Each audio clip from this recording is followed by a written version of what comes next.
औज़ुबिल्लाहिमिनश्शैतानिर्रजीम बिस्मिल्लाहिर्रहमानिर्रहीम। अस्सलाम वालेकुम काश्तकार भाइयों, उम्मीद करता हूँ आप सब खैरियत से होंगे।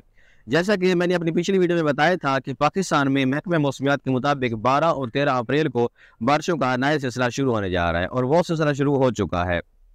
आज भी पंजाब के काफ़ी सारे शहरों में बहुत ही शदीद किस्म की बारिश हुई है, जिसकी वजह से किसान हज़रात जो हैं वो काफ़ी सारे परेशान और एक्टिव नज़र आए हैं।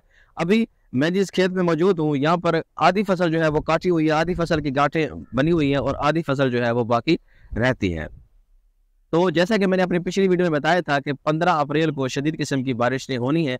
अगर 15 तारीख को शदीद किस्म की बारिश होती है और ये गांठें अगर गीली हो गई, तो आपने थ्रेशर पर लगाने से पहले इनको अच्छी तरह से खुश्क करना है, इनके अंदर जो नमी है उसको ख़त्म करना है। अगर 15 तारीख को बारिश होती है तो आपने इस चीज़ का ध्यान रखना है कि आपने अपने खेतों में पानी नहीं खड़ा होने देना है, जल्द से जल्द उसकी निकासी का इंतज़ाम करना है।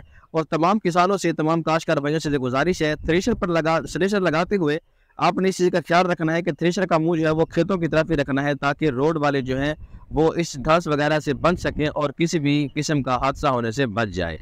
उम्मीद करता हूँ आपको ये मेरी वीडियो अच्छी लगी होगी। अगर वीडियो अच्छी लगे तो इस वीडियो को लाइक करें, शेयर करें और इस चैनल को सब्सक्राइब करें, ताकि हमारी हर नई आने वाली वीडियो आप तक बआसानी पहुँच सके।